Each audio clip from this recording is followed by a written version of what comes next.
दोस्तों, प्रदेश के कर्मचारियों के डीए, एचआरए और पेंशनर्स के डीआर को लेकर इस वक्त एक बड़ी खबर मिल रही है। तीनों का जो है वो आदेश जारी कर दिया गया है। उसी मैटर के बारे में हम इस वीडियो के अंदर बात करेंगे। नमस्कार दोस्तों, मैं हूं आपका दोस्त लोकेश साहू और आप देख रहे हैं लोकेश छत्तीसगढ़िया यूट्यूब चैनल। आप सभी साथियों का हमारे इस चैनल पर बहुत बहुत स्वागत है। साथियों, जैसे कि आप सभी को पता होगा कि बीते 19 जुलाई को मुख्यमंत्री भूपेश बघेल जी ने अनुपूरक बजट में प्रदेश के कर्मचारियों के लिए 4% डीए और गृह भाड़ा भत्ता 2017 से उसको पुनरीक्षित करने का ऐलान किया था और इन दोनों का आदेश बेसब्री से इंतजार किया जा रहा था। इसके साथ ही साथ पेंशनर्स की तरफ से भी डीआर को लेकर उनके तरफ से भी इंतजार किया जा रहा था। तो तीनों का आज एक साथ जो है वो आदेश जारी कर दिया गया है। 19 जुलाई को जो ऐलान किया गया था सदन में, उसका डीएचआरए का, साथ ही साथ पेंशनर्स के डीआर का भी आज आदेश जारी किया गया है।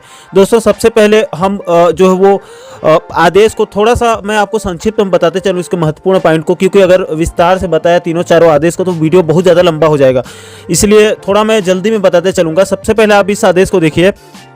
ये वित्त विभाग से तीनों आदेश जारी हुआ है आज 2 अगस्त को, और ये जो आदेश है ये गृह भाड़ा भत्ता को लेकर है। इस पर क्लियरली कहा गया है, देखिए 2017 छत्तीसगढ़ वेतन पुनरीक्षण नियम 2017 के अंतर्गत राज्य शासन के गृह भाड़ा भत्ते की वर्तमान दरों को पुनरीक्षित करने का निर्णय लिया गया है। यानी कि चूंकि 2017 में 6वें वेतनमान में फिक्स करके दिया जा रहा था, तो उसको बदला गया है। 2017 के नियम को कहा गया है, उसमें पुनरीक्षित किया गया है। यहाँ पर देखिए ये महत्वपूर्ण है। नगरों का वर्गीकरण इसमें बताया गया है। उसके बगल में नगरों का नाम, कौन कौन सा सिटी का होगा, उसके बगल में गृह भाड़ा भत्ता दर की मूल वेतन पर देय कितना कितना महंगाई भत्ता में इसको कैसे कैसे देना है। तो B2 श्रेणी में कौन कौन से शहर हैं? रायपुर, दुर्ग, भिलाई, नगर, ये 3 बड़े शहर हैं। इसमें जिन कर्मचारियों का महंगाई भत्ता, अगर कर्मचारियों का महंगाई भत्ता 25% होता है तो उस हिसाब से 9% गृह भाड़ा भत्ता मिलेगा, और महंगाई भत्ता 50% होने पर यह बढ़कर 10% होगा। इसके बाद तो यानी कि आप मानकर चलिए अभी ये 42% के आसपास है। इसका आदेश मैं आगे बताऊंगा डीए का, तो 9% मानकर चलिए आप। ये जब बढ़ेगा 50 तो ये बढ़कर 10 होगा। सी श्रेणी का देखिए, सी श्रेणी में आपके बिलासपुर, कोरबा, राजनांदगांव, जगदलपुर, रायगढ़, चिरमिरी, दल्ली, राजहरा, अंबिकापुर, धमतरी, भाटापारा, जांजगीर चांपा, इन शहरों के लिए 25% डीए में 6% ये एचआरए मिलेगा, और ये जब डीए बढ़कर 50 होगा तो ये 1% बढ़ जाएगा, 7% होगा। और बाकी अन्य क्षेत्रों के लिए 6% इसी ये 25% में, और सेम रहेगा 50% डीए में, ये 7% होगा। और दिल्ली में जो छत्तीसगढ़ के कार्यालय हैं वहाँ पर जो कर्मचारी काम कर रहे हैं या अधिकारी, तो उनके लिए ये बढ़कर होगा। दिल्ली में ज़्यादा महंगाई है, इस वजह से महंगाई भत्ता 25% होने पर वो सीधा 27% होगा, और 50% होने पर वो वहाँ पर दिल्ली में 30% हो जाएगा। इसका अगला भाग को देखिए आप, सेकंड पार्ट को। इसमें दूसरे बिंदु पर कहा गया है कि गृह भाड़ा भत्ता की गणना के लिए मूल वेतन से तात्पर्य नवीन पुनरीक्षित वेतन दर, उसी को मैंने जो बताया आपको 2017 वाला, तो 2017 वेतन मैट्रिक्स में उस वक्त जो महंगाई भत्ता दिया जा रहा था तो उसी में फिक्स करके इसको दिया जाएगा। 7वें वेतन में, 6वें में पहले दिया जा रहा था, उसको फिक्स किया गया था। यहाँ पर आगे इसमें कहा गया है कि बेसिकली इसमें कहा गया है तीसरे पॉइंट पर कि 2.57 के गुणक में, ये यहाँ पर फार्मूला बताया गया है किस आधार पर इसको कर्मचारियों के लिए जो गृह भाड़ा भत्ता बढ़ाया गया है उसका गणना किस हिसाब से किया जाएगा, उसका यहाँ पर फार्मूला बताया गया है। इसमें 2.57 के गुणक से इसको करके अधिकारी निकालेंगे इसको। चौथे बिंदु पर कहा गया है यह आदेश कार्यभारित और आकस्मिकता निधि से वेतन पाने वाले कर्मचारियों के लिए भी लागू रहेगा, उनको भी मिलेगा इसका लाभ। 5वें बिंदु पर गृह भाड़ा भत्ता की ये जो दरें हैं वो आदेश जारी होने के दिनांक से प्रभावशील होगा। आदेश जारी जब ऐलान किया गया था तो उस तारीख से नहीं, आदेश जारी कहा गया है क्लियरली। तो आदेश कब जारी हुआ है? तो आज जारी हुआ है 2 अगस्त को, तो ये 2 अगस्त से ही मिलेगा, समझिए। और 2 अगस्त से आज से यह लागू होगा। और इसमें क्या कहा गया है 6वें पॉइंट पर कि यह सुनिश्चित किया जाए कि इन आदेश के अंतर्गत देय गृह भाड़ा भत्ता के भुगतान किया गया व्यय संबंधित विभाग के चालू वर्ष के लिए स्वीकृत बजट प्रावधान के अंतर्गत हो। इसको मैंने पिछले वीडियो में भी आप लोगों को बताया था कि डीएचआरए वेतन का हिस्सा होता है। इसके लिए ऑलरेडी पहले से बजट सेशन हो जाता है, इसके लिए अलग बजट से आवश्यकता नहीं पड़ती है।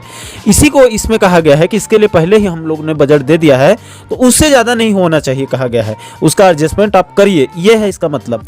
इसके बाद दोस्तों आगे बढ़ते हैं, और उसके बाद आप दूसरे नंबर के इस आदेश को देखिए। ये भी वित्त विभाग से जारी हुआ है आज 2 अगस्त को, और ये बेसिकली आपके महंगाई भत्ते के लिए है। 1 जुलाई 2023 से इसको लागू किया जाएगा इस आदेश के मुताबिक। और चूंकि मैंने पहले ही आपको बताया था कि ये जुलाई से लागू हो सकता है, क्योंकि उस समय बताया जा रहा था कि फाइल में जुलाई मेंशन करके दिया गया है, तो ये आप मानकर चलिए आपके 1 महीने का एरियस को भी इसमें जोड़कर दिया जाएगा। हालांकि इस आदेश को आप ध्यान से पढ़ेंगे, इसमें कहीं पर एरियस का जिक्र तो नहीं किया गया है, लेकिन चूंकि देय तिथि 1 जुलाई से है तो ऐसे में जुलाई महीने का एरियर्स भी दिया जाएगा और ये अगस्त के सैलरी में जुड़ के आपको सितंबर में मिलेगा। और यहाँ पर देखिए, इसमें ज़्यादा बताने लायक तो नहीं है। ये 1 जुलाई 2023 से लागू होगा। 7वें वेतनमान वालों के लिए 4% और ये बढ़कर उनका चूंकि 38 था तो पूर्व में 38 था तो वो बढ़कर 42 हो जाएगा अब।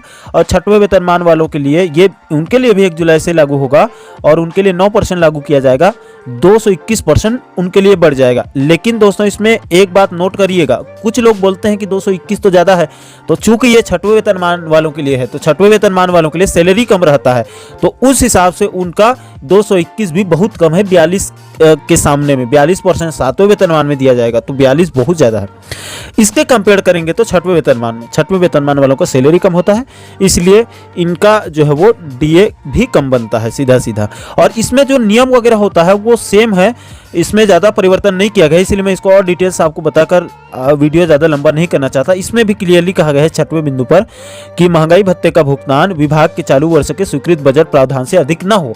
चालू वर्ष में बजट दे दिया गया है तो उससे ज़्यादा नहीं होना चाहिए, इसमें भी साफ कर दिया गया है। और इसके बाद दोस्तों आगे बढ़ते हैं और तीसरे नंबर पर पेंशनर्स के लिए बड़ी खबर है। उनके तरफ से भी इंतजार किया जा रहा था, तो वित्त विभाग से आज एक ही साथ उनके लिए भी जो है वो महंगाई राहत पूर्वखित दर में वृद्धि कर दिया गया है। उनके लिए देखिए 7वें वेतनमान वालों इनके लिए भी 1 जुलाई से लागू होगा और इनके भी 1 महीने का जो है वो एरियस इसमें एडजस्ट करके दिया जाएगा। और चूंकि इनको पहले से 33% मिल रहा था, 5% बढ़ा है तो 38% 7वें वेतनमान में।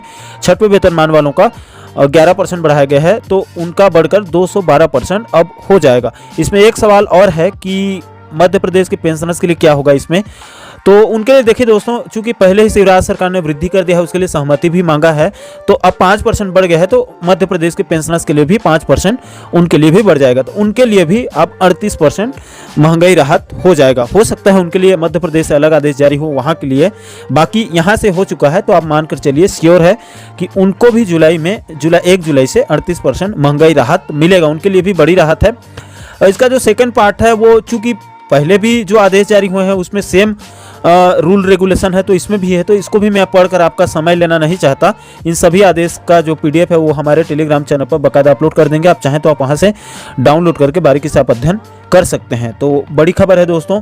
हालांकि इसमें एक बात और है, चूंकि इसकी मांग जो है वो 1 जनवरी से किया जा रहा था, खास करके डीए का, क्योंकि 1 जनवरी से ये देय तिथि है और MP में भी 1 जनवरी से दिया जा रहा है। वहाँ पर बाकायदा 3 अलग अलग किस्त में एरियस भी दिया गया है 6 महीने का।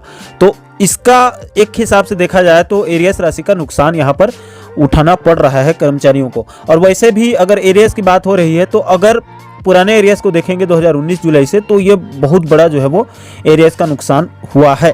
बाकी चूंकि इसका आदेश का इंतजार किया जा रहा था कर्मचारियों पेंशनर्स के लिए उनके तरफ से, तो उनके लिए ये बड़ी खबर है।